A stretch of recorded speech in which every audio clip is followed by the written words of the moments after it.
Okay, everyone, it's time for another Sunday drive. But today is Friday, and I took the day off, and I'm going to the northern part of the Oregon coast. I'm headed up there to see my youngest son, his wife, and my grandbabies. I'm so excited. This is an unusually long trip for me, by myself, but I can do it. I can do it. And guess what?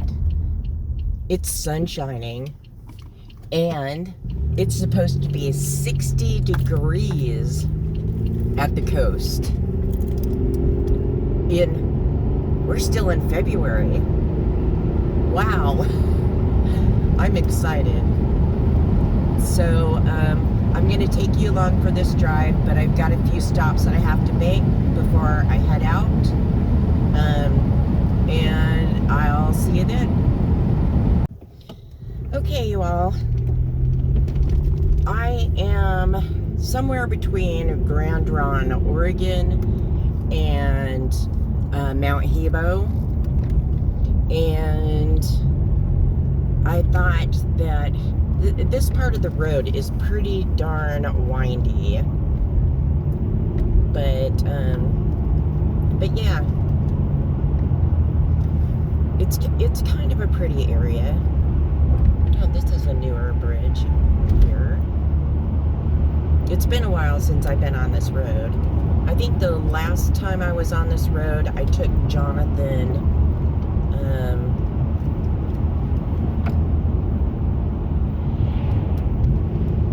up to Mount Hebo to show him where his grandpa was at when he was stationed at the Mount Hebo Air Force Base. I can't remember if I've taken you guys up there before or not, but I'll have to look back and see, because it is an interesting place. They have most of the base is, almost all of it is gone.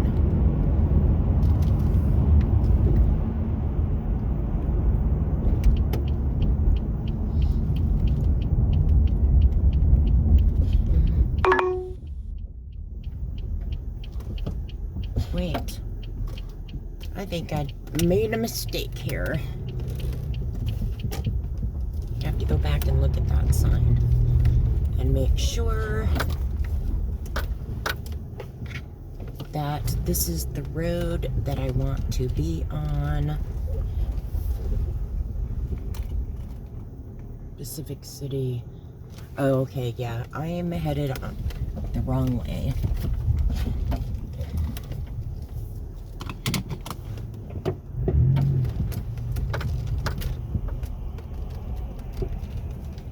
But that's okay, because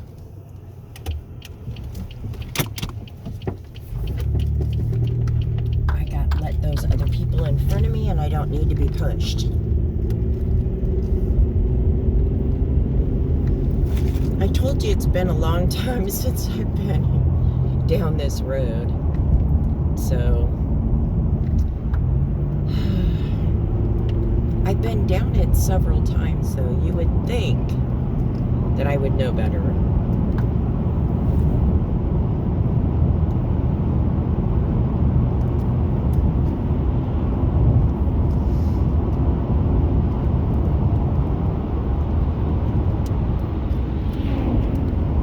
I think we turn at that intersection more often than we do coming out this direction.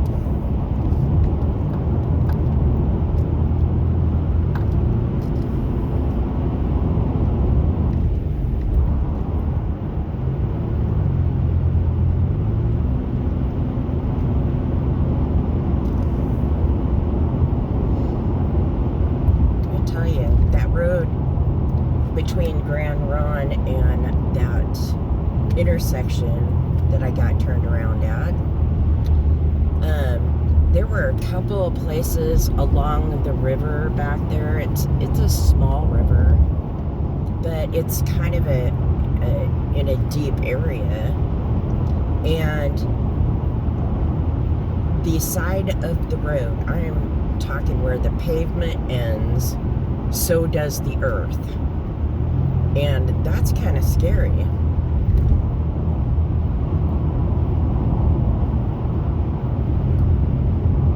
Especially the one that I noticed first, the area that I noticed first that was like that, was right after a corner. And I was like, oh my gosh. And it was quite a ways down, so yeah. On this road, you do have to take your time. And we're on a straight stretch here, but it's windy and curvy and everything. You can't be in a hurry on this road.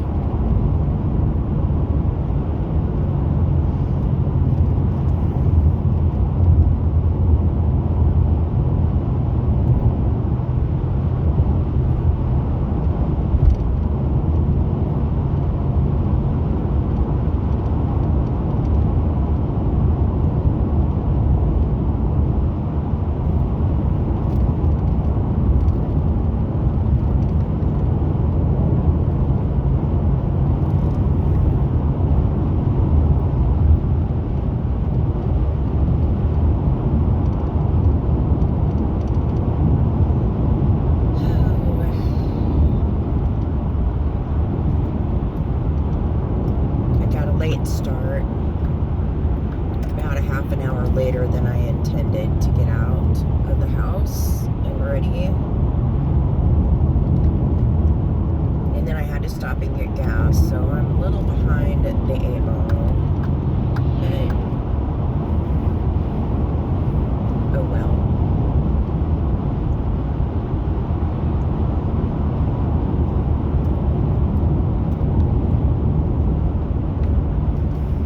So at the top of Mount Hebo is not only where the old Air Force Base used to be, there's also a little lake that's up there on the mountain. And it's a pretty cool little place. It only has like about, I'd say, less than 10 camping spots there. But people fish there. They have a little pier out on the little lake, and the camping spots are kind of distributed, you know, not real close to each other, so that's kind of nice. But there are no reservations there. Nope. And I'm not sure I would take a trailer there. But, because again, it's another kind of windy road to get up to the top of the mountain up there. And it's kind of steep in areas also.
Things,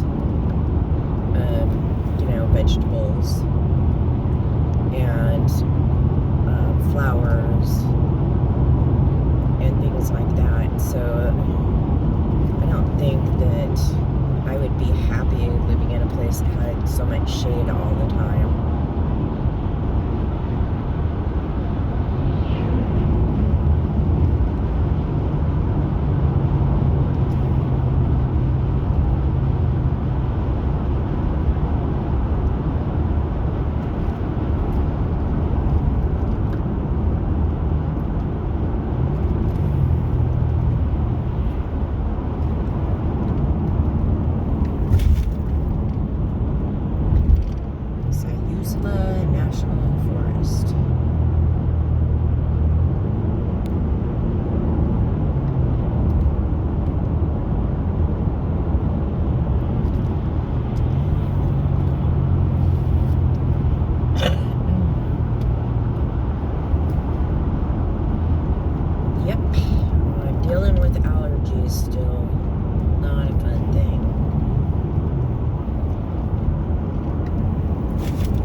this comes out at 101, which is the main highway,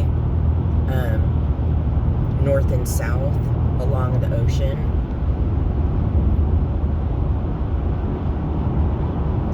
It does go away from the ocean for a while. So probably in that area, you know, that'll be another break in this video.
Like me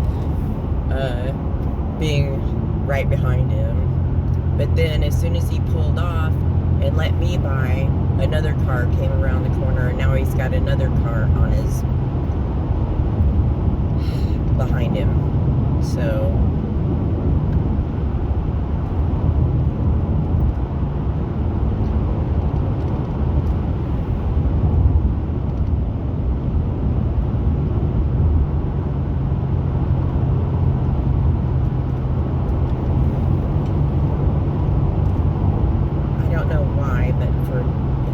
today, it just seems like this road is taking forever.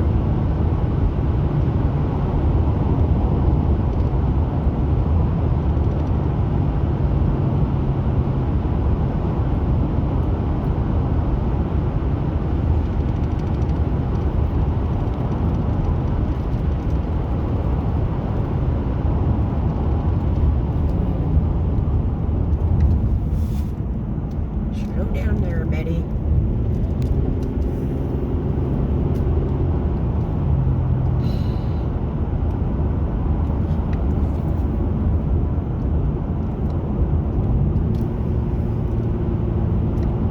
The river looks really nice right now, but it's up a little too high to do rock hounding.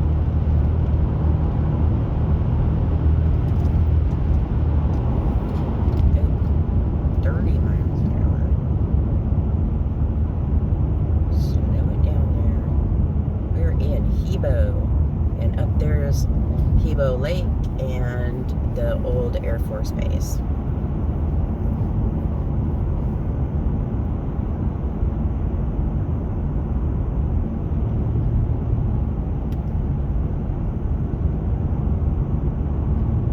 And up here at the stop sign is 101, which I'm gonna be happy to get on.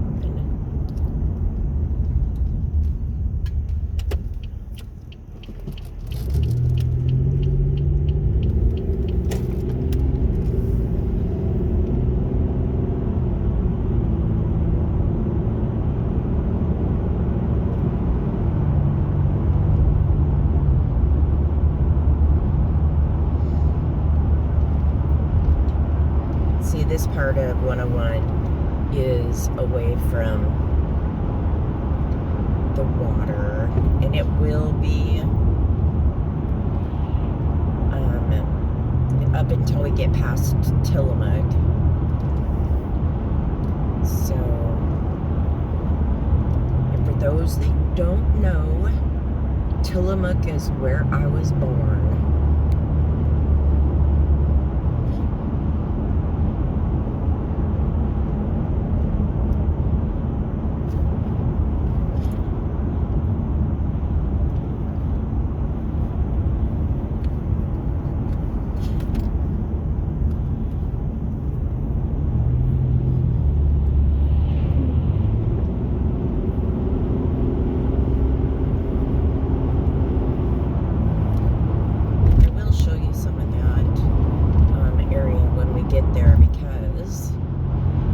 What is in Tillamook? The Tillamook Cheese and Ice Cream Factory. It's actually called the Tillamook Creamery now. But that place is something else. I mean, you can go on a tour and see how they make things. And they have a food court, of course, you know, where you can get ice cream and where you can get sandwiches and stuff like that have cheese. They have a gift shop, and they have a little grocery area, kind of, where you can go and get some of their stuff and some other local things from other local businesses. And then down the road from the Tillamook Cheese Factory is a place that has awesome beef jerky. I think it's called the Tillamook Smoker. And oh my goodness, their beef jerky is so tender and so yummy.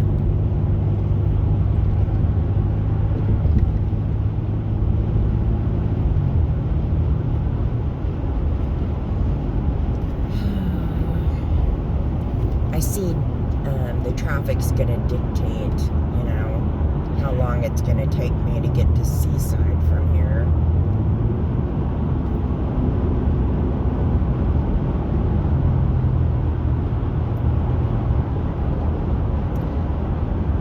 Okay, I am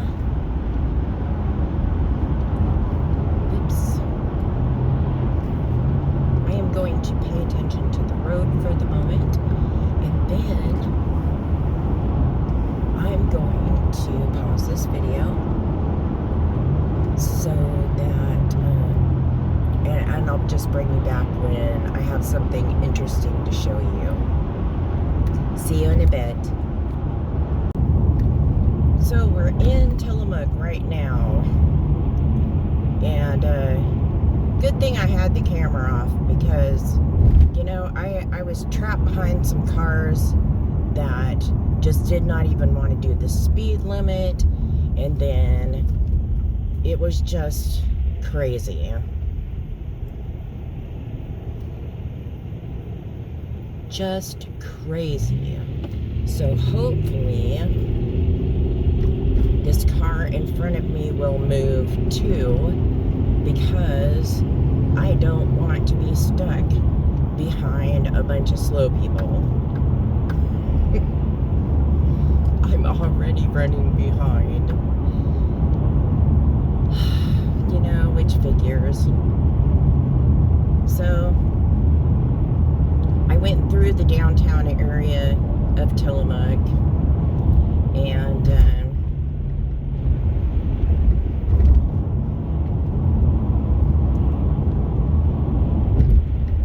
we're in an older section of Tillamook.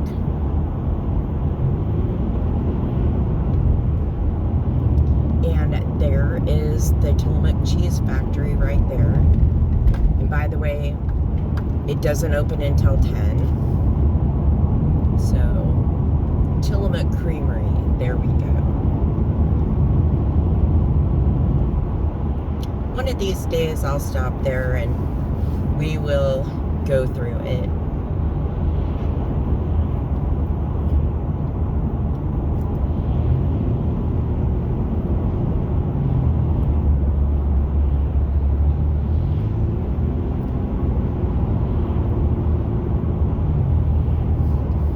So now, the next place on the road, I believe, is Garibaldi. And that is where my sister-in-law, my youngest sister-in-law, Carrie, was in the Coast Guard. And we'll go right past that area, too.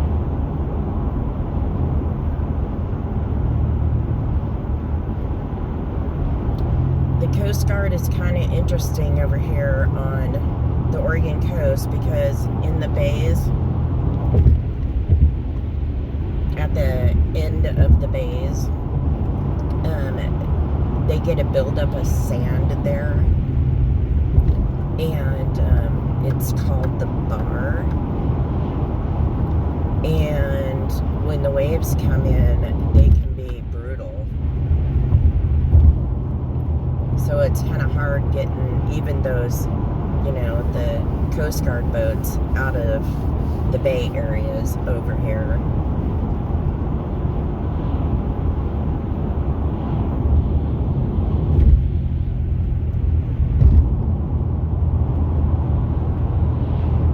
I'm going to be bringing Mom and Dad over to the coast. Mom wants to have lunch over here, and so except for it's going to be south of here, way south of here, and that'll be fun to show you around some of those smaller areas there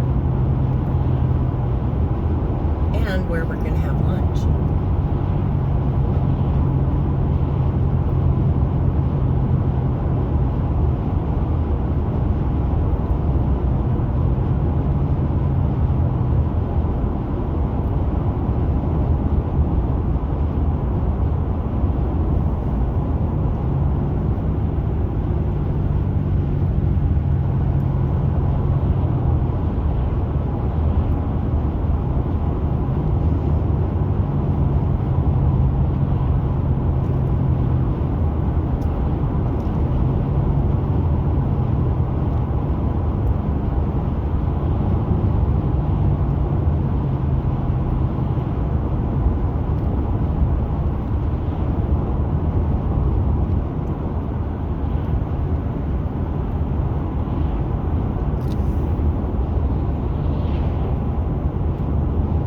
So here's the place that we get our,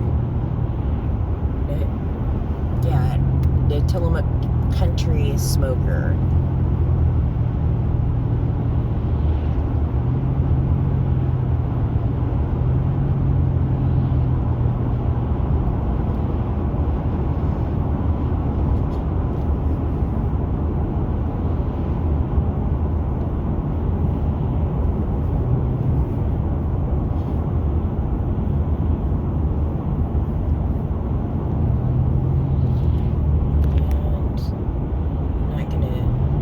Probably get a chance to see a little look at the bay right here if I can adjust this.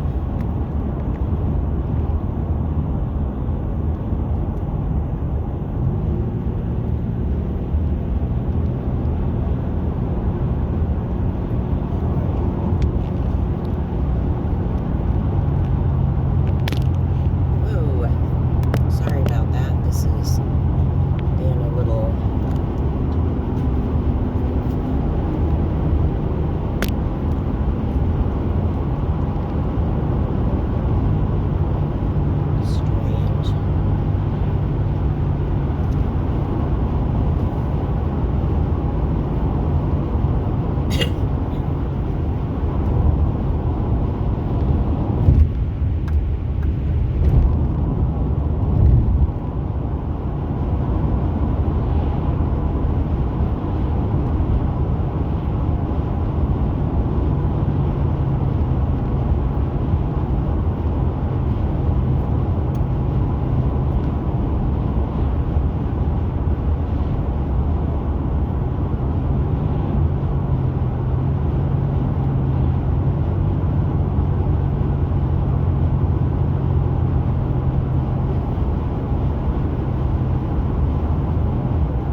on pause for a little bit.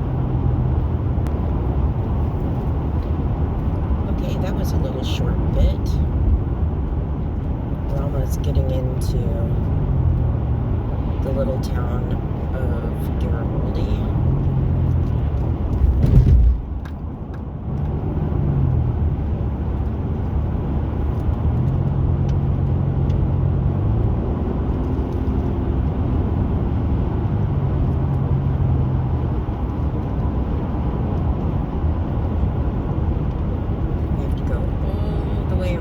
Bay Area to get back over to the other side.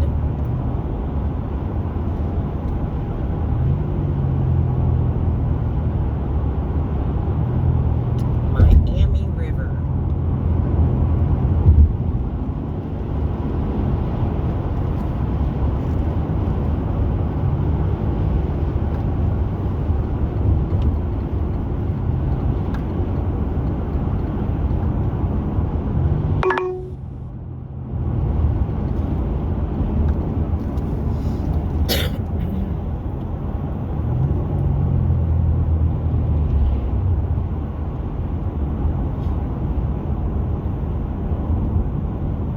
Phone made a weird noise. I'm not exactly sure why.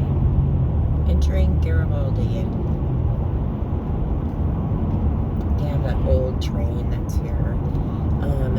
They have an old train, actually, that it used to be that it traveled from here up to Seaside, I believe. And it was kind of a, sightseeing train, but it may have been like a dinner or lunch train.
Yep, out there is where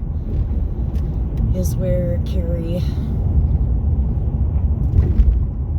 was stationed at for a while.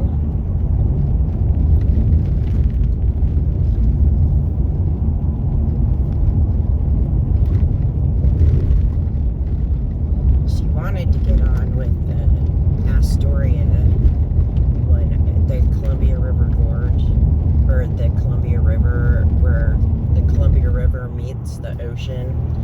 Now that one, there's all kinds of YouTube videos out there about the treachery of that area.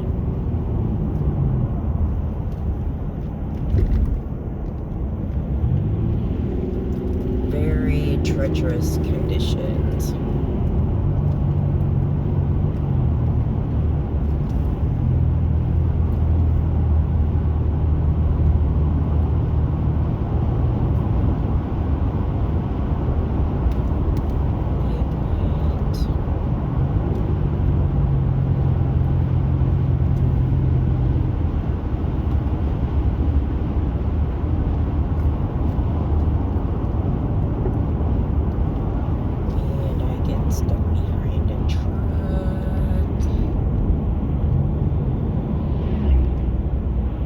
I would not want to be a truck driver driving on this road.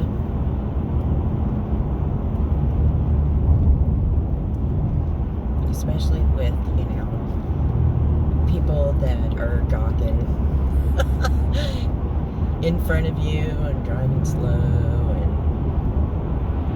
And all the twists and turns and corners and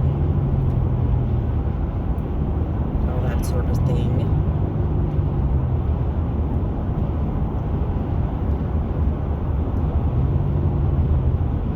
Oh, that house collapsed.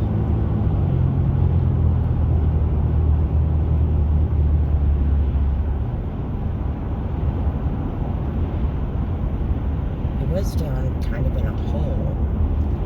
This is Barview.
This is another good place to pause it until we come up to someplace interesting.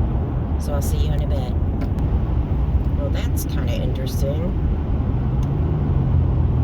Oh, it's a pedestrian bridge. That's cool. That little lake on the right-hand side is pretty cool too. But I just have not been up here in a while, so don't. Ooh, something dead in the middle of the road.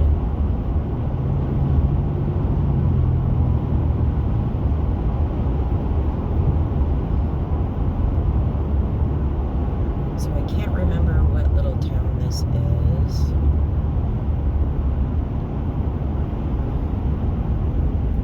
Rockaway Beach, yes. Oh, this is a cute little town. It is. And I mean, whoa.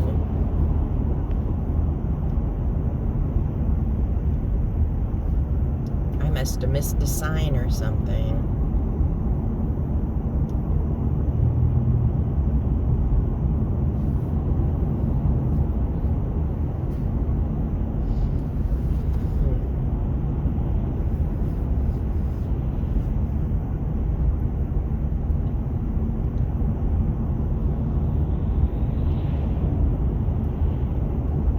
The beach is just right here too. You have to go across the train tracks on the left-hand side, and then just a couple blocks down and you're right on the beach. Actually, it's only one block here and you're on the beach. There's several places in Oregon where you can drive out on the beach. However, I wouldn't recommend it. I highly would not recommend it. We've been out on the beach a couple of times because my husband likes to do things like that. But I can't tell you how many people have got stuck out there.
little.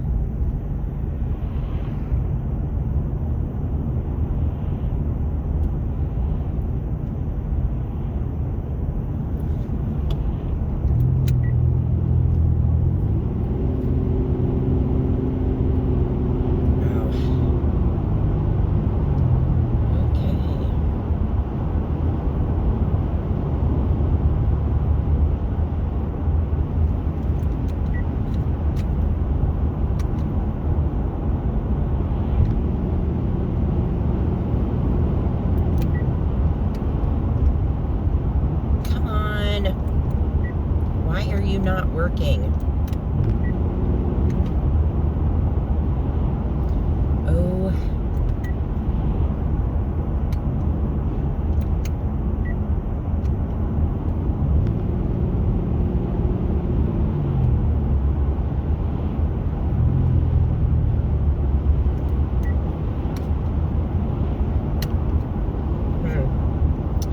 So all of a sudden my cruise control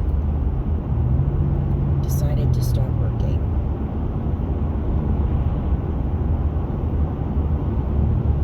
Weird.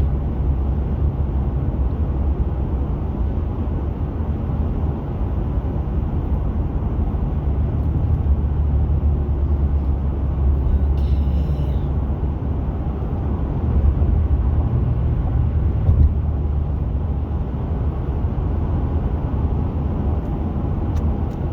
Boy, I am going to be really close to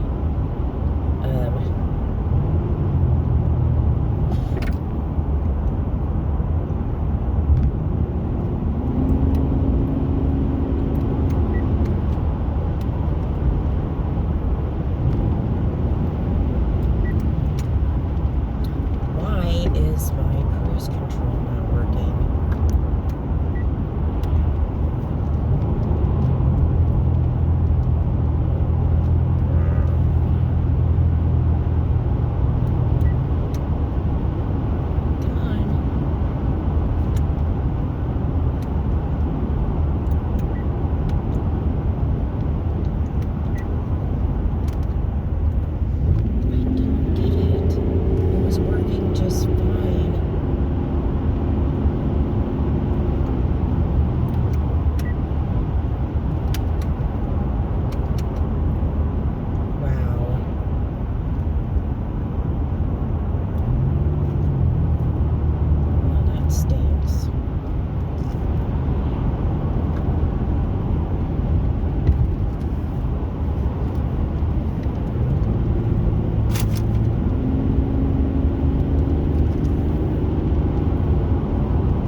Okay, so we are on the beach at Seaside, and it is a beautiful, sunshiny day. Wow. And that's where the kids are staying. And yeah, awesome. Very, very cool. I'm gonna have to head home here in about an hour. But we did some walking around of the town. I tried some gelato for the first time. And yeah, it's been a great day. But it's going to be a long trip home. Okay. Well, I will see you in a little bit. Bye. Hey, everyone. So, had a great day at Seaside with my grandbabies, my son and my daughter-in-law, and her parents.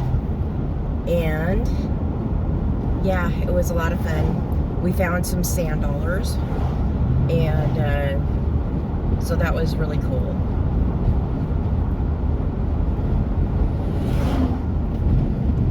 And there was a place that I was going to stop along the way. But as you can see, traffic is building up because this is Friday afternoon. And I was going to stop up at this place called Hug Point. I don't remember if I've ever stopped here before. And, but I have like two great big huge RVs behind me. that are very slow, and I don't think I'm going to be stopping at Hug Point. And I just looked down the hill, and basically all it is a place where you can drive down on the beach. There's a little bit of parking alongside the entrance to the beach, and that's it. So maybe that's why I haven't stopped there before.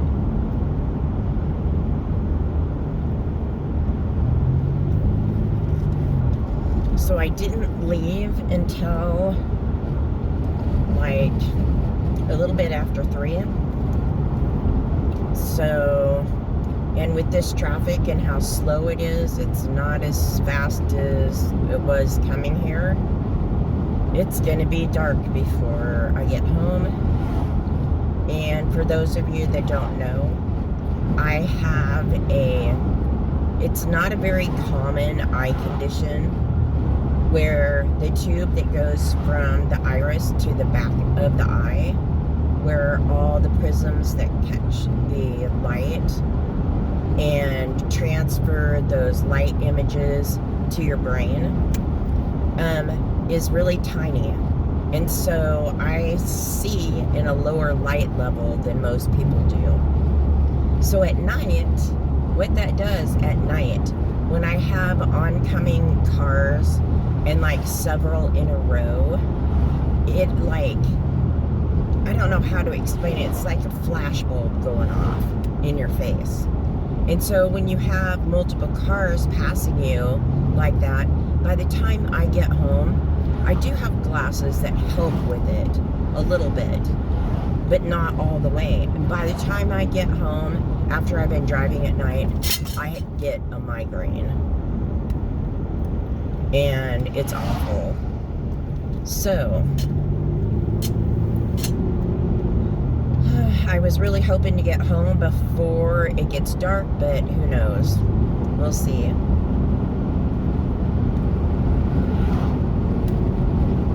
But what a beautiful day it turned out to be today.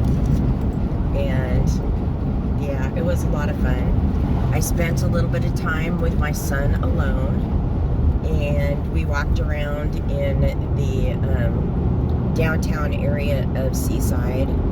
They have a carousel there. He showed me the big arcade they have there. And yeah, it's a lot of fun.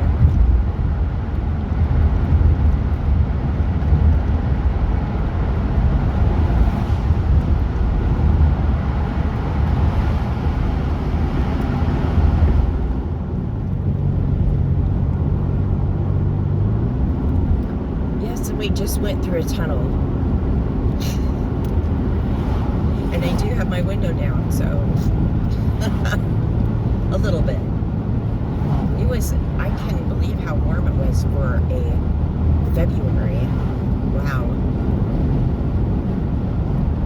Anyway, I have someone that is right on my tail, and I want to get past this car that's in front of us.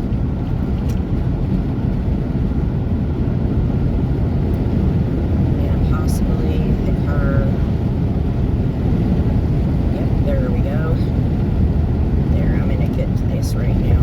Oh, I don't need to be over in that lane because it's ending. Okay. Yeah.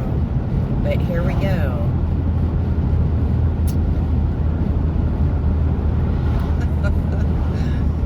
Oh well.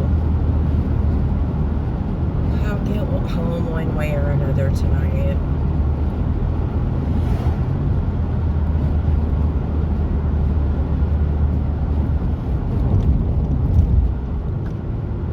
So I'll get through the worst part of it before it gets dark. The windy roads.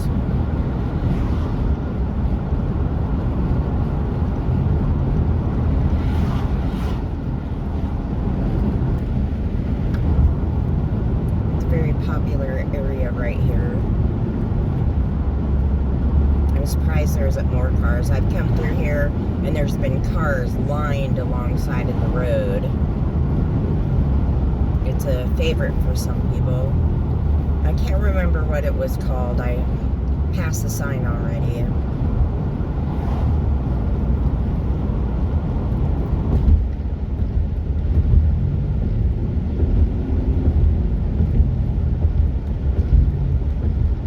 Boy, that sun is almost blinding in some spots. You're in shade 1 minute, and then you turn the corner, and then you're straight into the sun.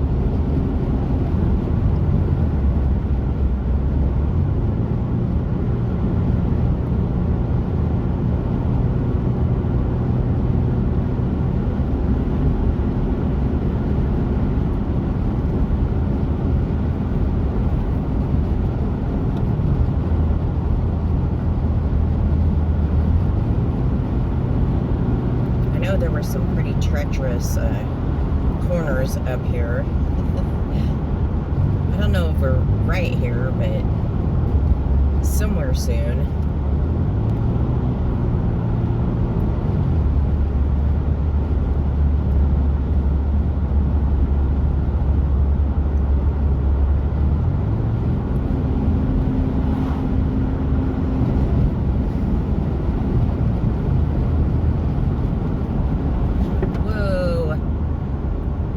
Decided to pull off just like that.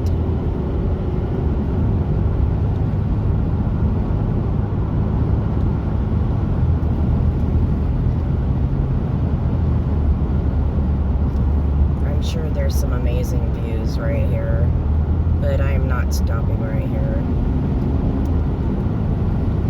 Not today.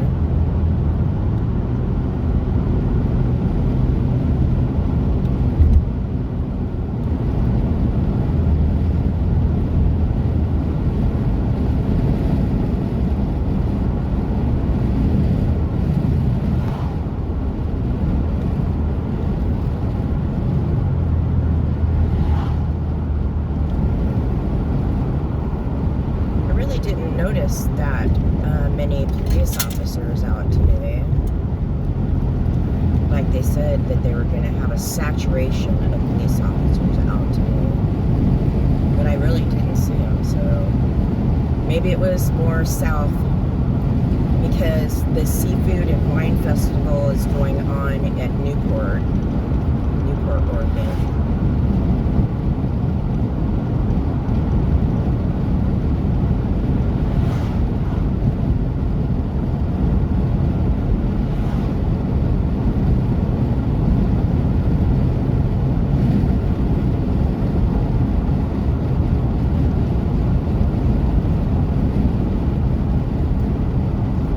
Mentioned this before, but I was really excited. I brought up my great-grandpa's letters to my great-grandma before they were married and when they first got married. And I might have talked about this in one of my films, but one of the reasons I wanted to talk to some of my grandkids about it is I wanted to get a feel for who was going to be the historian in the family.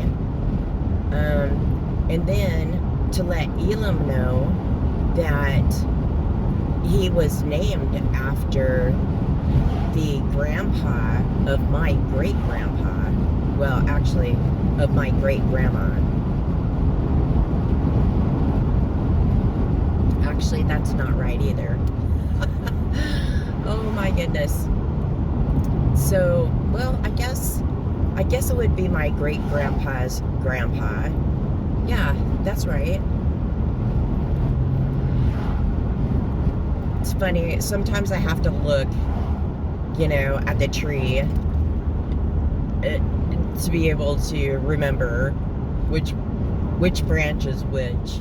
But, yeah, he's named after it would be his great-great-great-great-great-grandfather.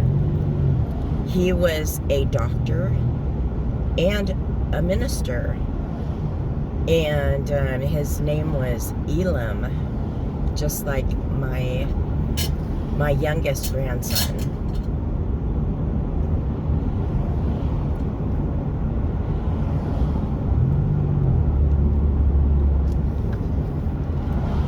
So, yeah. So it was kind of fun sharing those, and eventually they'll probably end up going to my oldest granddaughter, because she is the one that loves to read and research, and she likes family history and things like that. So all of the genealogy work that I've done for probably about 30 years, 20 to 30 years, because I started collecting it a long time ago.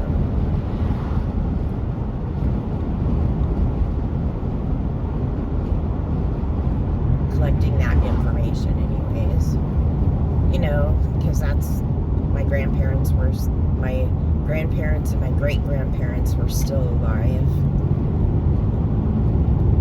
My great-grandparents were alive. I had 3 great-grandparents that were alive until I was in high school. Probably about midway through high school to my junior year, I think, was when I lost my great-grandpa Scott.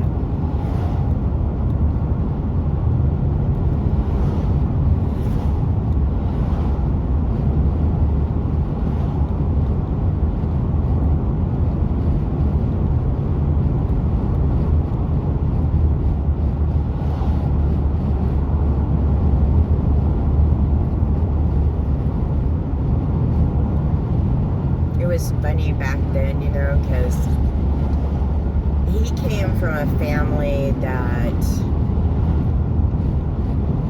my great-grandpa Scott came from a family that had really attractive men for the era. You know, his grandpa wasn't a very attractive man for the era, and all of his sons were too. It was pretty amazing. I have a pretty amazing picture of them. Thank goodness, you know, for some of the family that, you know, saved really cool things.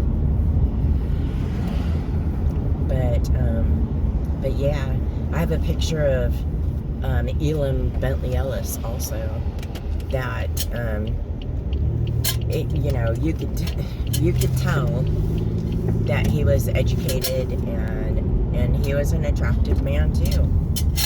So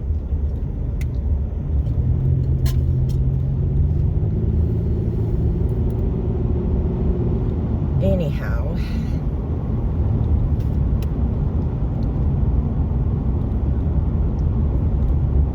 I'm very thankful anyways for some of my relatives that have provided information that was so useful, and that have provided, you know, artifacts from the past.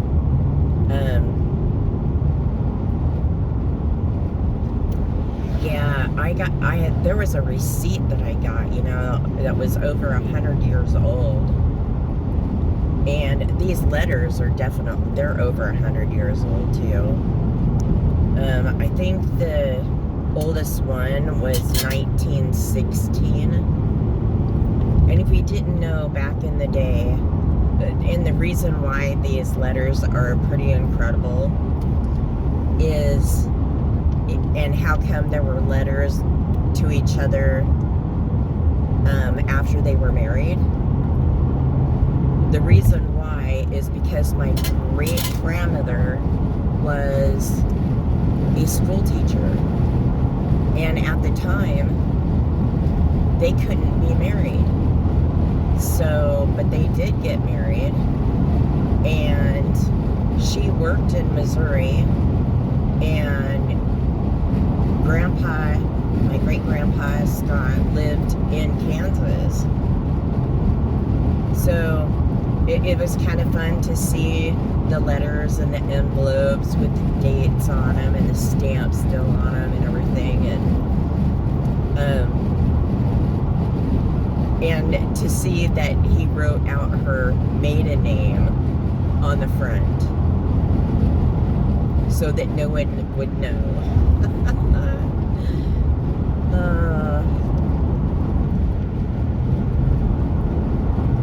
I don't know if I'll have to ask my mom if she knows, but I don't know if they eventually got found out or if Grandma just, ended her teaching before they found out.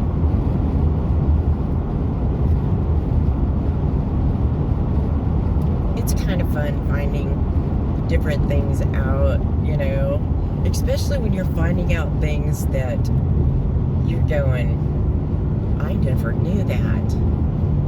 I never knew that.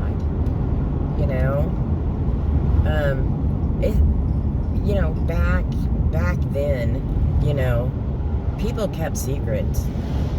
And, family secrets were never going to get out. They were going to go to the grave with people.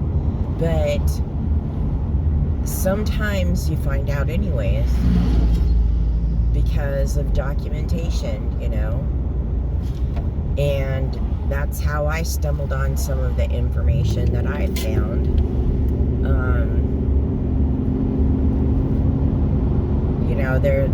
Some of my relatives from way back lived a very colorful past. Some of them from not so far back, So, it's really interesting. One of my other great grandmothers, or she would be my great great grandmother. She didn't like her sister-in-law that married her brother, and she was married to the sister-in-law's brother. So that was an odd situation to begin with.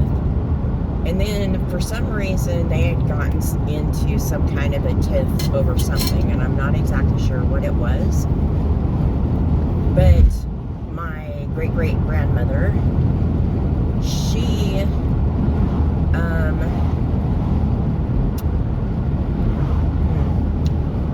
my great-great-grandmother sent a very profane letter through the U.S. mail. And the sister-in-law turned her in for it. And it was a federal offense to write bad language in a letter. Did you know that? If they found out that you used curse words in a letter back then, that it was a federal offense.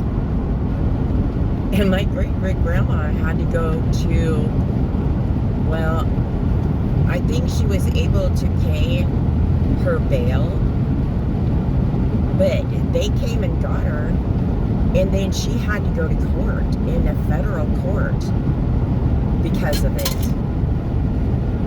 She never ended up spending time in jail or anything like that, but I thought that was pretty funny.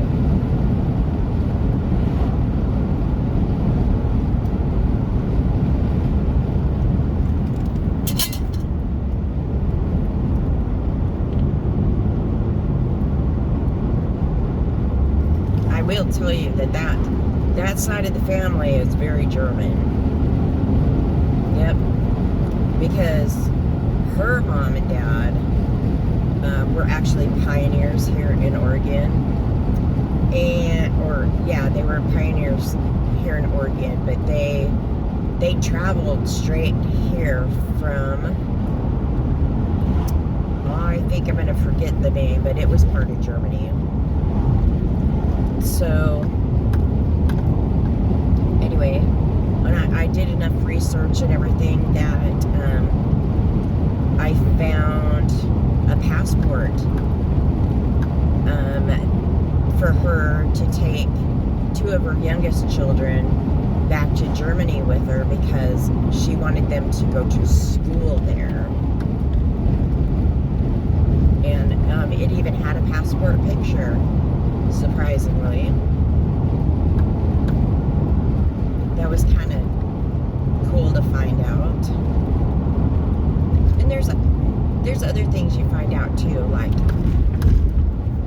people that were married once before and you never knew they were married once before, or that they may have been adopted and you never knew that they were adopted.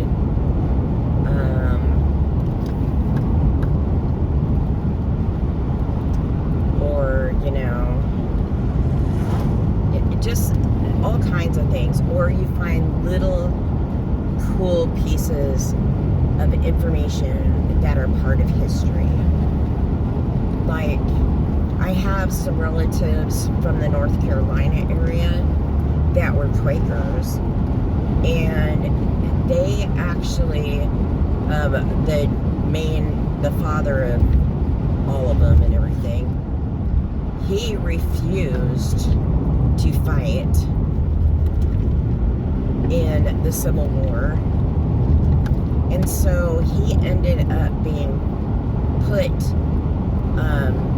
held captive and made to work in a salt mine because he refused to fight in the war.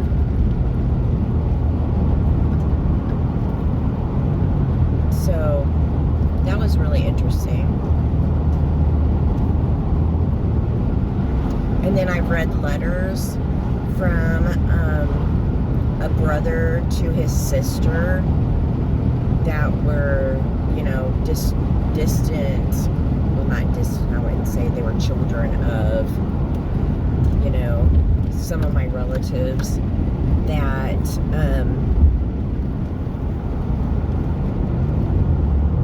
you know, the guy was writing to his sister, and he was, you know, telling her what it was like and everything, and how he was doing, and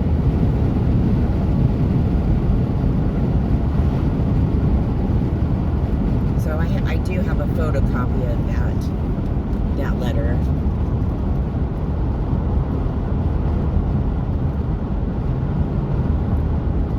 And I have a family that held on to pictures and kept them in really good shape. So I have some really old pictures. I have a scanned picture of from 1910 that I mean, I do have older pictures than that too, but the one from 1910 is of the entire Becker Diet family that moved from North Carolina to Missouri. So that, and it's very cool. They moved from North Carolina to Missouri, and they basically moved there in a Pullman coach on a train.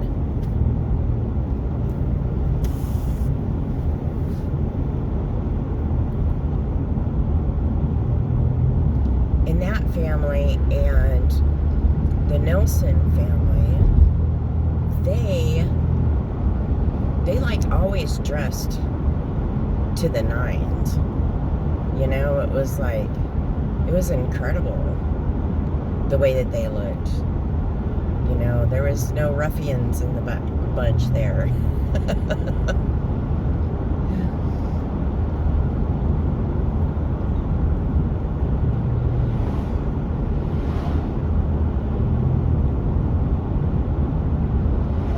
Anyhow, I'm sure that part isn't all that interesting to someone, you know, that doesn't enjoy history or genealogy, or, you know, care about it at all, but I think it's pretty cool.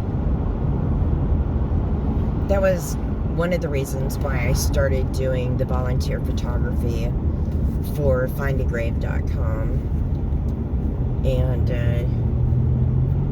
although I haven't taken any pictures lately, I tell you, sometimes living over in the valley area, especially up near the coastal mountain range, it rains more than I care for. I will tell you that. Way more than I care for. But it makes me appreciate days like this so much. It's so beautiful.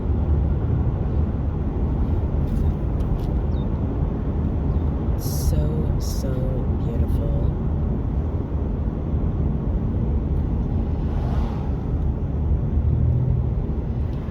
Here we are in Rockaway Beach again. So everybody,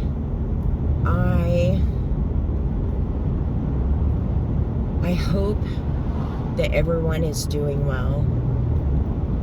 This has been a nice reprieve for me after all the stuff that Scott and I are going through right now. And trust me, you guys don't know the half of it. But just know that I'm not ready to give up yet. I love making videos for you all, and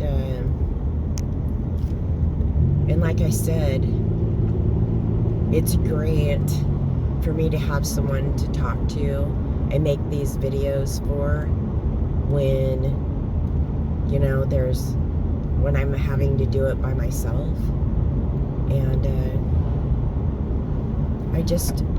I appreciate everyone that takes the time to watch, that takes the time to comment, and to, you know, like the videos. It encourages me a little bit, you know. And one of these days, whoa,